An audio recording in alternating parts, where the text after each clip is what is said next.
Assalamualaikum dan selamat sejahtera kepada semua murid-murid tahun 5. Hari ini kita akan sambung tajuk tolak panjang. Okey, sebelum kamu belajar, cikgu nak kamu tulis dan hafal beberapa penukaran antara pecahan dan kepada perpuluhan ya. Cikgu nak kamu tulis dan hafal. Okey. Seterusnya, cikgu akan tunjukkan kepada kamu cara-cara untuk membuat atau membina jadual panjang. Mula-mula kamu tahu unit-unit panjang adalah kilometer, meter, sentimeter dan milimeter. Kemudian kamu buat satu garis di belakang unit yang kamu dah tulis. Okey, perhatian kamu jangan guna pembaris ya. Okey.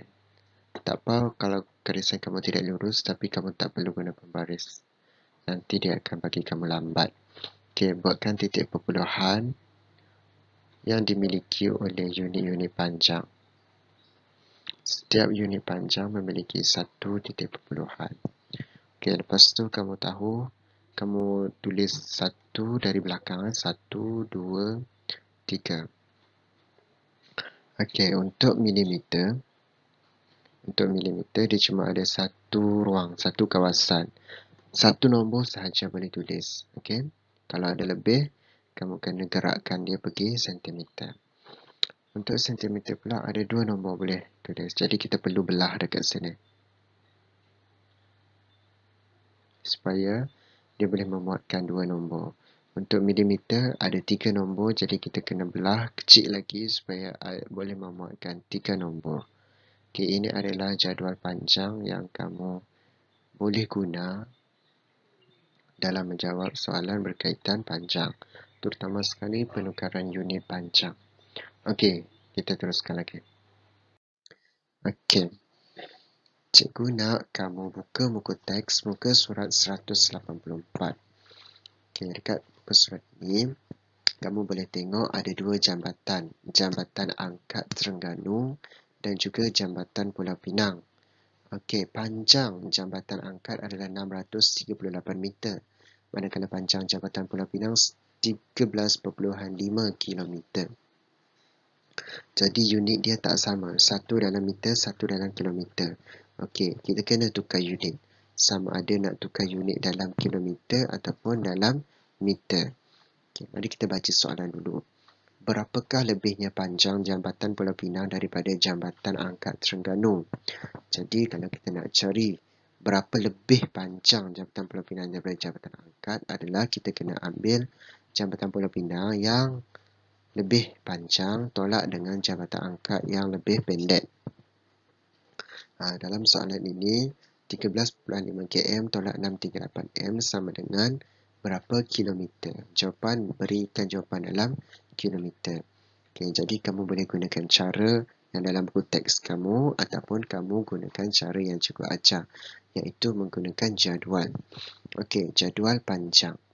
Dalam soalan ini hanya melibatkan unit kilometer dan meter sahaja. Okey, tengok kilometer dan meter sahaja. Jadi kamu buatlah jadual untuk kilometer dan meter sahaja.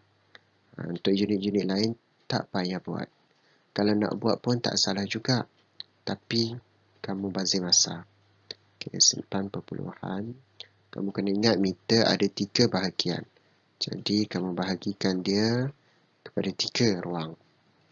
Kilometer tak ada masalah sebab kamu boleh tulis sebanyak mana yang kamu mahu. Okay, jadi sekarang ni kita tulis Jambatan Pulau Pinang dulu. 13.5. Okay. Perpuluhan cikgu tak tulis sebab cikgu pakai perpuluhan yang atas ni ya. 13.5 km tolak 638 meter. Ingat ya, 638 ni adalah meter. Jadi kita kena letak dalam ruang meter. Okey, tolak. Jangan letak dalam ruang kilometer, letak dalam ruang meter. 638. Okey. Kamu perhatikan dekat bahagian atas, nombor 38 ada ruang kosong. Jadi kamu wajib simpan sifar. Sekarang kita nak tolak lah. Sifar tolak 8 tak dapat. Pinjam dekat sifar sebelah pun tak dapat. Pinjam dekat 5 baru dapat. Okey. 5 bagi 1 sebelah jadi 10. Potong tinggal 9. Bagi dekat sifar. Sifar 10 tolak 8 dapat 2. 9 tolak 3 dapat 6. 4 tolak 6 tak dapat. Pinjam daripada sebelah. Okey, 14. 14 tolak 6 dapat 8. Jadi sebelahnya turunkan seperti biasalah 12. Jadi jawapan kamu dalam kilometer. Turunkan perpuluhan kilometer. Okey, letakkan unit kilometer di belakang. Inilah jawapan kamu. 12.862 kilometer. Jawapan kamu sama macam jawapan di atas. Okey, tak kisah cara apa kamu nak guna. Asalkan jawapan kamu sama, maksudnya betul lah itu. Okey. Kita sambung lagi. Soalan nombor 4. Okey, dalam soalan nombor 4 ni, kita nak guna jadual yang cikgu ajar. Okey. Untuk masukkan dalam jadual, cuma boleh nombor bulat ataupun nombor perpuluhan. Kalau ada pecahan macam ni, kamu kena tukar dia. Kalau 7/8, berapa nilai dia? Okey. Cikgu tak pernah ajar kamu 7/8, tapi cikgu cuma ajar kamu 1/8 sahaja. 1/8 nilai dia adalah 0.125. Kenapa kamu cuma perlu hafal 1/8? Sebab 7/8 kamu boleh cari. 7/8 adalah 6/8 tambah dengan 1/8. Dapatlah 7/8. Jadi 6/8 ni kamu boleh mansuhkan dia menggunakan sifir 2. Kamu akan dapat 3/4. Okey, kamu ingat berapa nilai 3/4 dalam perpuluhan yang cikgu suruh hafal mula-mula tadi?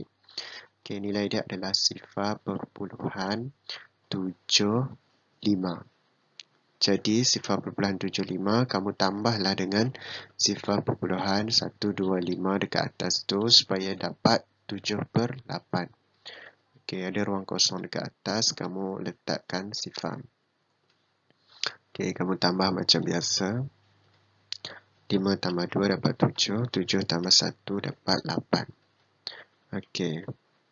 0.875. Ini adalah nilai untuk 7/8. Nilai dia 0.875. Okey, 875. Tapi memandangkan ada 90 dekat depan ni, kamu tak payah letaklah sifar. Jadi kamu letak 90.875. Okey, senang saja nak cari sifir per 8. Khususnya kita akan masukkan dalam jadual untuk tolak. Okey, dalam soalan ini kita memerlukan jadual apa? Jadual kilometer dan meter sahaja sebab soalan dia hanya melibatkan unit kilometer dan meter. Okey, jadi cikgu tulis kilometer dan meter. Okey. Meter akan ada tiga ruang. Untuk kita tulis 3 nombor. Boleh tulis 3 nombor dekat meter. Jadi kita buat dia 3 ruang. Kat kilometer boleh tulis banyak-banyak nombor. Tak apa, tak ada masalah.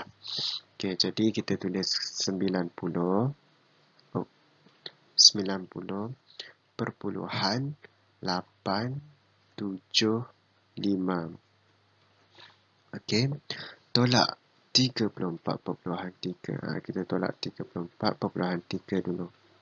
Okey, perpuluhan nak tulis boleh, tak nak tulis boleh. Okey, dekat belakang tu ada ruang kosong, jadi kamu letak sifar. So, kamu tolaklah macam biasa. 5 tolak sifar 5, 7 tolak sifar 7, 8 tolak 3, 5.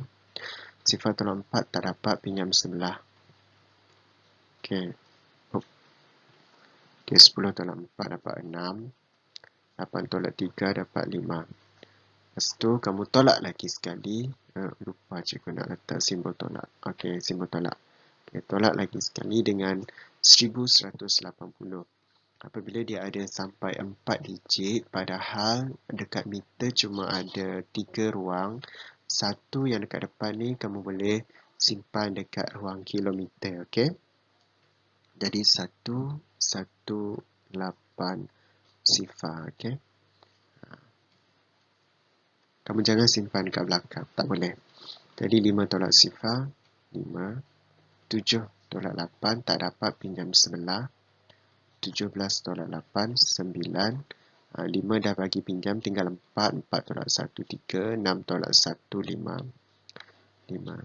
Jadi cikgu nak jawapan dalam meter. Turunkan perpuluhan meter dekat belakang ni. Tulis M. Jadi jawapan kamu adalah 55,395 meter. Senang kan? Okey, sekarang cikgu nak bagi soalan kebat. Ini untuk kamu jawab muka surat 184 juga. Okey, ini soalan aras tinggi. Kamu boleh jawablah. Kamu boleh cuba. Okey, berapa meter tolak 1 per berapa meter dapat 1.15 meter. Jadi, dekat sini dia cakap nombor pada petak hijau ni adalah sama. Apakah nombor itu? Jadi, kamu cari nombor kat sini. Kamu boleh buat tukar-tukar. Mula-mula kamu letak nombor 2. Cubalah 2, betul tak? Kalau tak betul, letak nombor lain. Nombor 4 pula. Kalau letak nombor 3, tak ada, kita belajar 1/3. Jadi, kamu cari nombor yang kita belajar. 2, 4, 5, 8. Lepas tu kamu boleh cubalah. Kalau dapat jawab, bagus. Okey. Ini adalah latihan kamu. Kamu rujuk buku teks muka surat 184. Okey, hari tu kita dah belajar ABC. Hari ni cikgu nak kamu jawab soalan D, E dan F pula.